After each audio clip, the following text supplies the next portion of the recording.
Well, hey guys, good morning, and welcome back to another Daily Devo, where you are walking with me through my daily walk in Christ. And I feel like it's been weird that I haven't done that little intro in a little bit. I think more than anything, maybe you've noticed with the past two Daily Devos, and especially me calling them Daily Devo vlog, I'm really wanting to invite you more into my daily walk in Christ. And see, I always talk about this, where like in all those 300 past Daily Devos, where I want to invite you in to my walk with Christ, but all you're really seeing is like maybe a 3 to 7 minute time period of my walk with Christ, and I'm just trying to sum it all up into one little section.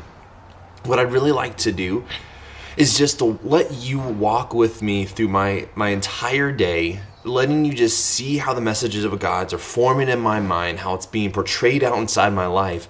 I'd really like to just invite you into my entire walk with Christ rather than just a small little snippet of today. And so throughout the videos, there might just be things, just what's happening during my day. I might just try and make them more into a vlog, a little bit like we did with the anniversary vlogs. I really enjoyed just letting you be a part of my day, but more than just that, a part of my walk with Christ. I know this is a little bit different though, so if you're very used to the old Daily Devos, and you'd rather me go back to that, let me know. But I'm really excited to give this a try and just see where this can go. Because my life is so much more than just 3 to 5 minutes of following Christ. I want my life to be completely and totally given over to Him. And maybe you can just walk with me through it. So that's really what some of these changes are. And I'm excited to share with you what today holds.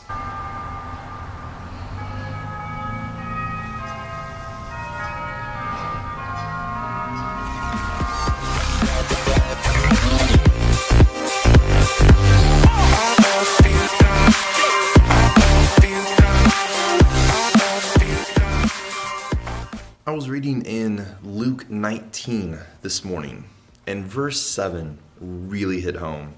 It says this, "And when they saw it, they all grumbled, 'He has gone in to be the guest of a man who is a sinner.'" Now, this is the story of Zacchaeus and stuff. So if you know little stories, Zacchaeus was a little man, yes. And so Jesus sees him and says, "Zacchaeus, I'm coming to your house today." And so Zacchaeus and Jesus go into the house. And then we have this verse here saying, "And they saw all this, and they're like, wow, Jesus is going to be in the house of a sinner." What got me, though, was the word they.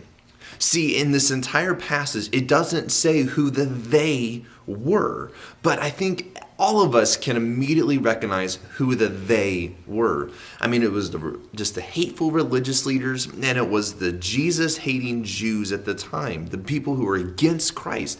They were the immediately ones to be able to say, like, well, look at that, they're this. Isn't it so sad that they left such an impression of hate and prejudice that even though their names wasn't even called out inside this passage, we can immediately affiliate them with the they in this passage. But then I have to think about, well, what about us? What about right here and right now? What about the they in our story? So I really had to ask myself, then what really is the they that maybe we would maybe actually get kind of sucked into just because we're Christians? Let me give you kind of an example of this. Now, like, as you know, I'm a pastor, and I'm also really working heavily inside the youth ministry field. And something that I've had to deal with a lot in my youth ministry field is being included in a they of my own. And you see, it's like this. Maybe you've heard stories like this because they get onto the news, and when it happens, it just goes like viral crazy.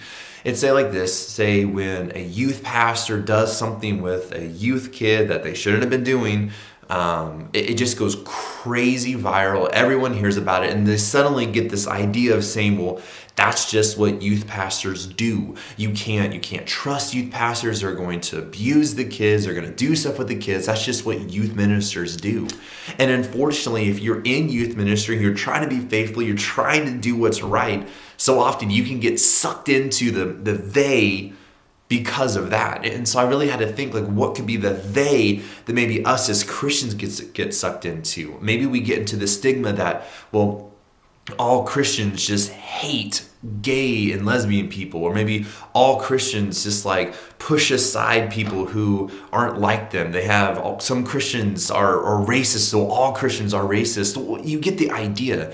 We can get sucked into this thing that say maybe just one Christian or a Christian group does, and we can get sucked into the they as well, and so people see us like them. And that's not the case at all. I think this can even happen even just a little bit more personal inside maybe your story. Let's say you're at work or you're at school, and a Christian that calls themselves Christians does something, you name it. Maybe they trash talk somebody, they gossip about somebody, they bully somebody, and then the people around you look and say like, well, that's what a Christian is, and they immediately affiliate all that with you because they also know you're a Christian. And that's not you at all, but suddenly you get sucked into the they-ness of that. And so we really have to be asking ourselves, how can we make sure that when something happens, when the unfortunate happens, when someone who is carrying the name of Christ represents Christ wrongly,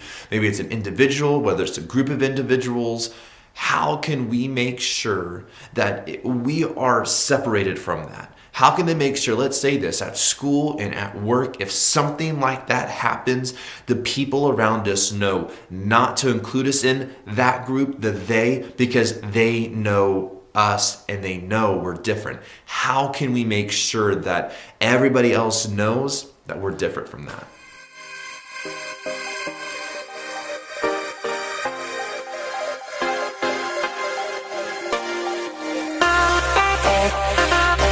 And so I was thinking to be able to answer this question on how do we make sure that we're not included in the they, I was actually going to talk with some of my students. So here in let's see, a couple hours, I'm going to be picking up some of my students after school. So that's probably the next clips you're going to see.